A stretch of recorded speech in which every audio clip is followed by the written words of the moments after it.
YouTube, this is Winston Smith.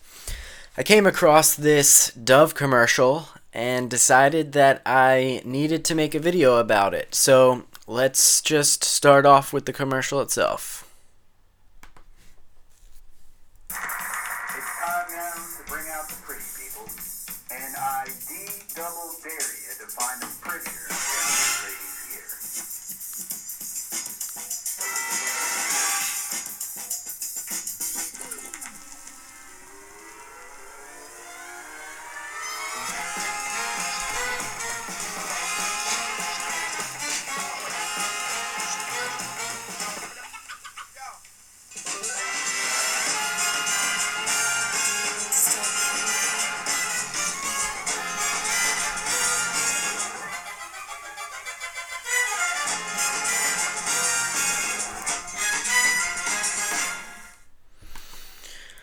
Alright, so isn't that just so nice and dandy and considerate of Dove to take into consideration the fact that we all come in different shapes and sizes?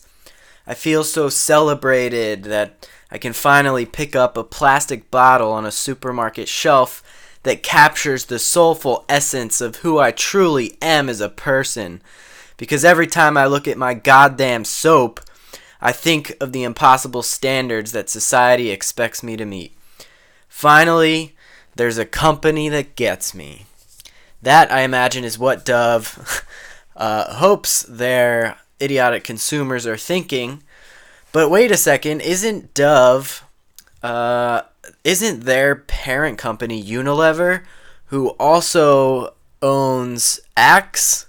Let's take a look at this advertisement.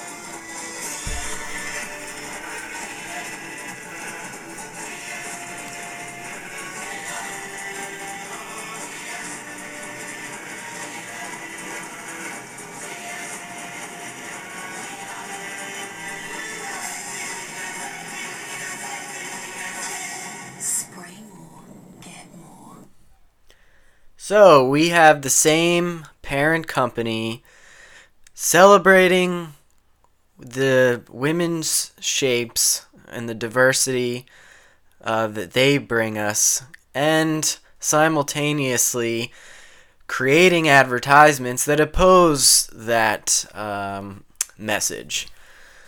So please, Unilever, tell us one more time how you're leading the fight against unattainable beauty standards in advertising. Obviously, Unilever has some other motive.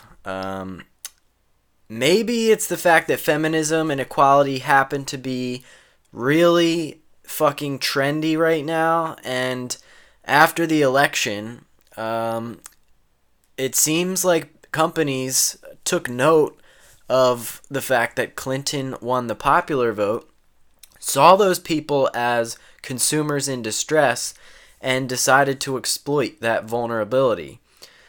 And I say that because during the Super Bowl, there were more politically motivated advertisements, and just all the commercials had political undertones. It was more than I could ever remember in years past for Super Bowl commercials. So let's just take a look at a couple of those. If you don't happen to remember, this is the one from Coke.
So this is pro-immigration, pro-Islam, pro-diversity, essentially.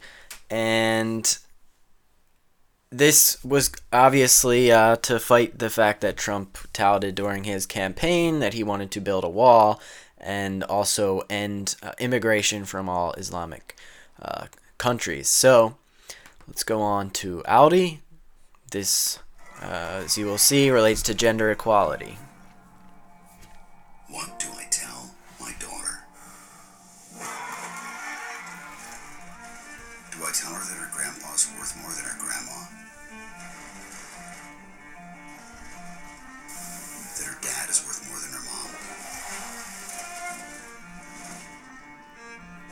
Do I tell her that despite her education, her drive, her skills, her intelligence, she will automatically be valued as less than every man she ever meets?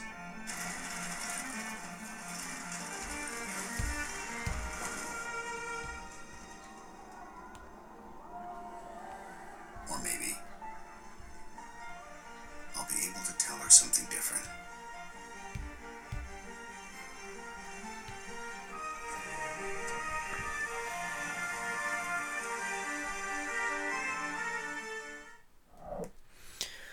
So clearly, politicizing consumer goods and products is the new thing.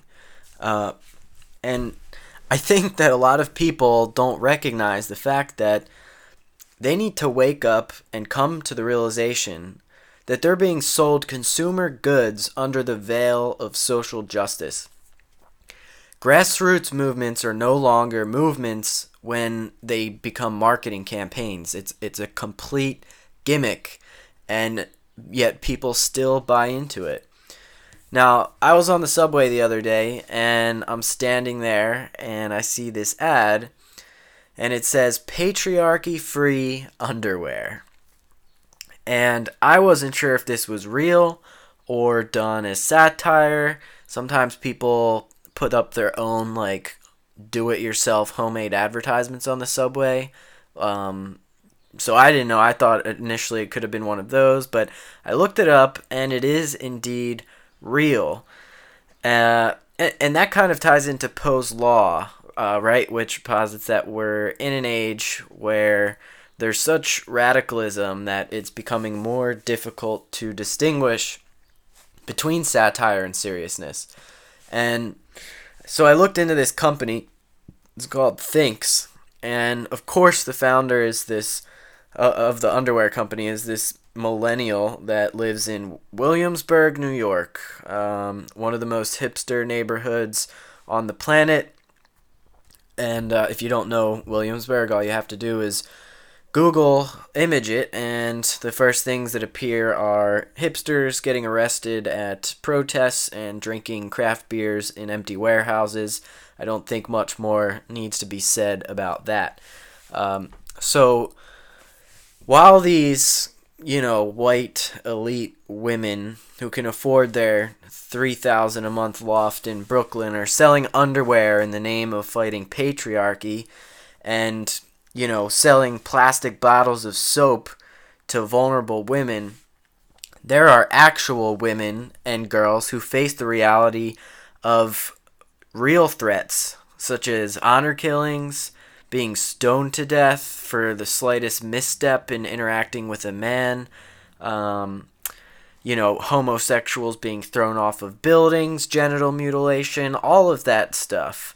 But no, it's more important that the woman in the goddamn Macy's commercial is 10 pounds overweight so that I don't feel guilty for eating my fucking pizza later. What? This is just absurd. This is absolute insanity. Everything is backwards. Everything from beer to Beyonce is being sold to Americans with political messages because in the age of Trump, leftists have this burning desire to oppose him in every single thing they do. So now when you drink your 12-ounce tin can of Coca-Cola, you can feel like you're doing something to oppose the Trump administration. you can feel like you're doing something truly substantial to forward the cause of equality. This is a joke, millennials, and you're all getting played. This is Winston Smith signing off.